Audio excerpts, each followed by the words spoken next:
Hello guys, स्वागत है आप सबका फिर से हमारे असलम स्मार्ट यूट्यूब चैनल पे। तो गाइस, आज मैं कुछ जानकारियां आप लोगों के लिए लेकर के आया हूं। जैसे कि अगर आप एक सीएसपी संचालक हैं, ग्राहक सेवा केंद्र चला रहे हैं, किसी भी कंपनी से जुड़े हुए हैं, किसी भी कंपनी का आप सीएसपी चला रहे हैं, पैसा निकासी और जमा का काम कर रहे हैं, जब से आप काम करना शुरू किए हैं तब से लेके अब तक आपके सीएसपी पे, आपके ग्राहक सेवा केंद्र पे किसी ना किसी कस्टमर्स का पैसा पेंडिंग हुआ होगा।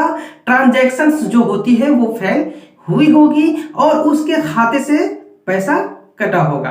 तो आपको ये ट्रांजैक्शंस फेल, ट्रांजैक्शंस पेंडिंग और कस्टमर्स के खाते से पैसा कटना आपके पास अगर हुई है तो कटने के बाद जो आगे का माहौल होती है उसे आप जरूर झेले होंगे, उस परेशानी का सामना आप जरूर किए होंगे।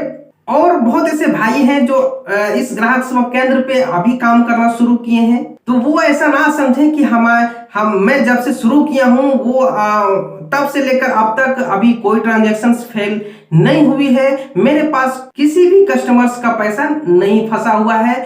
वो ऐसा ना समझे, क्योंकि कब सर्वर फेल हो जाती है, कब ये जो लिंक होती है वो डाउन हो जाती है, नेट डाउन हो जाती है, तभी तो हमारा जो ये ट्रांजैक्शंस होती है वो फेल होती है, पेंडिंग होती है और कस्टमर्स का जो बैलेंस होती है वो कट जाती है। तो गाइज, आज इस वीडियो में मैं फुल प्रोसेस बताने वाला हूं, पूरी जानकारी देने वाला हूं, क्योंकि आने वाले समय में ट्रांजैक्शंस फेल हो सकती है, कस्टमर्स के जो बैलेंस होती है वो कट जाती है और हमारे वॉलेट में नहीं जुड़ती है।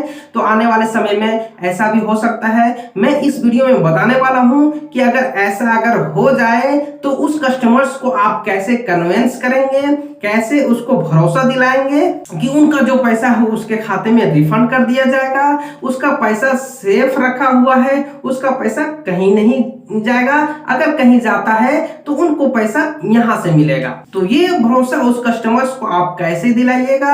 आपके सीएसपी पे, आपके कस्टमर सर्विस पॉइंट पे कोई किसी तरह का शोरगुल ना हो, आपको पुलिस थाने का एफआईआर ना दर्ज करवाना पड़े या आपके खिलाफ ना दर्ज हो, ऐसा फुल प्रोसेस में बताने वाला हूं। कस्टमर्स के अकाउंट में जल्द से जल्द पैसा कैसे आएगा वो फुल प्रोसेस में इस वीडियो में बताने वाला हूं। कस्टमर्स को आप कैसे कन्विंस करके रख पाएंगे, तो वीडियो के अंत तक बने रहें। और हमारे चैनल पे आप नए हैं तो चैनल को सब्सक्राइब कर लीजिए और साथ ही साथ बेल आइकन को दबाएं, ताकि इसी तरह की जानकारी मैं आप तक भेजने की कोशिश करूं, वो नोटिफिकेशन के माध्यम से आप तक जाए और आप उस वीडियो को वॉच करें और उस वीडियो से कुछ आपको अच्छा लगे, सीख मिले, तो आप अपने ग्राहक सेवा केंद्र पे उसी के माध्यम से अच्छे काम करें और अपने जिंदगी को खुशहाल बना के आगे भी कमाई करने का जरिया बनाएं। तो गाइस, अगर आपके ग्राहक सेवा केंद्र पे किसी कस्टमर्स का बैलेंस जो होती है पेंडिंग करने के कारण उसके खाते से बैलेंस कट जाता है, फंस जाता है, तो उस दौरान आप उसका जो 24 घंटे के अंदर उसके अकाउंट में बैलेंस क्रेडिट हो जाती है, तो बहुत ही खुशी की बात है। नहीं होती है तो सबसे पहले उस कस्टमर्स को आप कहिए कि आपका जो ये पासबुक जो है उसे आप प्रिंट आउट करवाइए, एंट्री करवाइए। एंट्री करवाने के बाद उसे आप मंगवा लीजिए। ऐसा ना कहें कस्टमर्स को आप या जो आपका पैसा फंसा हुआ है अपने बैंक में जाइए और वहां से आप कंप्लेन दर्ज करवाइए, क्योंकि अगर आप वह बंदा बैंक जाता है कंप्लेन दर्ज करवाने के लिए तो बैंक वाले क्या कहते हैं कि यह पैसा जो है आपका जहां से ट्रांजैक्शन हुई है, जहां पे आप अपना फिंगर लगवाए हैं वहीं से पैसा निकाल लिया गया है, तो वो कस्टमर जो होती है और भी भड़क जाती है और आप पे ज्यादा शोरगुल होने लगता है। तो गाइस, उसे सिर्फ जो प्रिंट आउट होती है वो करवा के आप उसे मंगवा लीजिए। मंगवाने के बाद आप उसे कहिए कि आप 15 वर्किंग डेज रुक जाइए। 7 वर्किंग डेज में पैसा रिफंड हो जाता है, लेकिन आप अपने कस्टमर से 3 वर्किंग डेज का समय ले लीजिए, 15 दिन का समय ले लीजिए।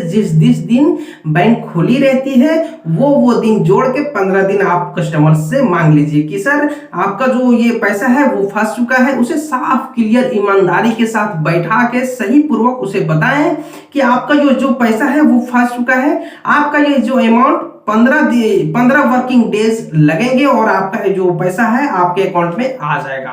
जैसे कि यह सर्वर के कारण हुई है, हमारे द्वारा नहीं किया गया है। आपका जो काम है, आप इस पैसे जो काम करते वो काम आपका रुक गया, मैं मानता हूं, लेकिन आपको इस काम में समय देना ही होगा, इसके अलावा और कोई काम नहीं है। पैसा जल्द भी आ सकता है और 15 वर्किंग डेज भी लग सकता है। तो इस दौरान आप उस कस्टमर्स का जो एंट्री की हुई पासबुक को उसे स्कैन कीजिए। स्कैन करने के बाद आपके पास जो वो ट्रांजैक्शंस फेल हुई है वो भी अपना स्कैन करके आपका जो कंपनी है उस अपने सीनियर से टच रखिए, हमेशा लगाव रखिए उसके पास, यह मैसेज को बताइए और उसका आप जिस कंपनी से जुड़े होंगे उसका केयर नंबर होगा, मेल आईडी होगा, उस पे यह ट्रांजैक्शंस को मेल तुरंत कर दीजिए। तुरंत करने के बाद आप कॉल भी कीजिए। कॉल करने के बाद वहां पे या शिकायत दर्ज होती है वहां भी करवाइए। एक पॉइंट हो गया।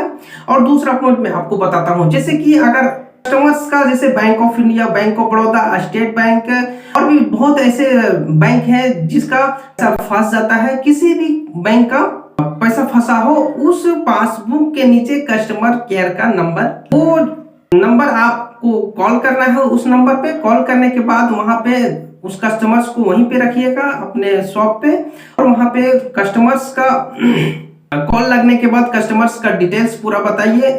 उससे बताइए कि सर ऐसे ऐसे ट्रांजैक्शंस करने के दौरान ट्रांजैक्शंस फाइल हो गई और कस्टमर्स के यानी हमारे खाते से जो बैलेंस है वो कट गए हैं और हमारे अकाउंट में अभी तक नहीं पहुंचे। इस तरह की शिकायत आप दर्ज करवाइए। वहां पे उसे कहिए कि हमारा जो ये कंप्लेन है आप ले लें और कंप्लेन नंबर हमें दें, ताकि मैं इस कंप्लेन नंबर पे 2 दिनों के बाद 3 दिनों के बाद मैं कॉल करके पूछूं कि यह ट्रांजैक्शंस में क्या बदलाव हुई है, कुछ काम हो रही है या नहीं हो रही है। इस तरह से आपको लेके चलना होगा गाइस। किसी कस्टमर्स आपके पास निकासी किया है तो मेहनत आप ही को करना होगा, क्योंकि उस कस्टमर्स से आप 2 रुपया का कमाई करते हैं। तो इस तरह से आपको लेके चलना होगा। सबसे पहले कस्टमर्स को एंट्री करवाइए। एंट्री करवाने के बाद अपने जिस कंपनी से जुड़े हैं वहां पे कंप्लेन कीजिए, वहां पे मेल कीजिए। वहां मेल करने के बाद जिस बैंक से पैसा फंसा है वो बैंक के नंबर, कस्टमर केयर नंबर, वहां पे कॉल कीजिए। हर पासबुक के नीचे साइड में पीछे कस्टमर केयर नंबर होती है, वहां पे कॉल करने के बाद वहां भी आप कंप्लेन दर्ज करवाइए। 7 वर्किंग डेज में आपका पैसा हर हाल में उसके खाते में क्रेडिट कर दिया जाएगा। और आप उस कस्टमर्स को 15 वर्किंग डेज का समय ले लीजिए। इस दौरान आप उसके नजर में सही बने रहेंगे, उससे ना लगेगा कि आप उसका पैसा मार लिए हैं चाहे बचा लिए हैं। और दूसरी जानकारी क्या है, जैसे कि आप जिस कस्टमर्स का काम कीजिए बस ईमानदारी के साथ काम कीजिए, सही काम कीजिए, आप कभी नुकसान में नहीं जाइएगा। तो गाइस चैनल को सब्सक्राइब करके रखिए और दूसरा वीडियो आने का इंतजार कीजिए। मैं अच्छी वीडियो आप तक भेजने की कोशिश करता ही रहता हूं। और अगर आप किसी कस्टमर्स का पैन कार्ड बनाना चाहते हैं और आप CSP चलाने के लिए दूसरा आईडी लेना चाहते हैं, जैसे बैकग्राउंड में चल रहा है पे 1 का मैं आईडी प्रोवाइड करता हूं, उसका चार्जेबल मात्र 50 रुपीज है। मैं आपको 50 रुपीज में आईडी क्रिएट करके दे दूंगा। पैन कार्ड, आधार कार्ड, मेल आईडी और मोबाइल नंबर आप हमें सेंड कीजिए, आपका आईडी तुरंत क्रिएट करके आपको मिल जाएगा। मिलते हैं नेक्स्ट वीडियो में। जय हिंद।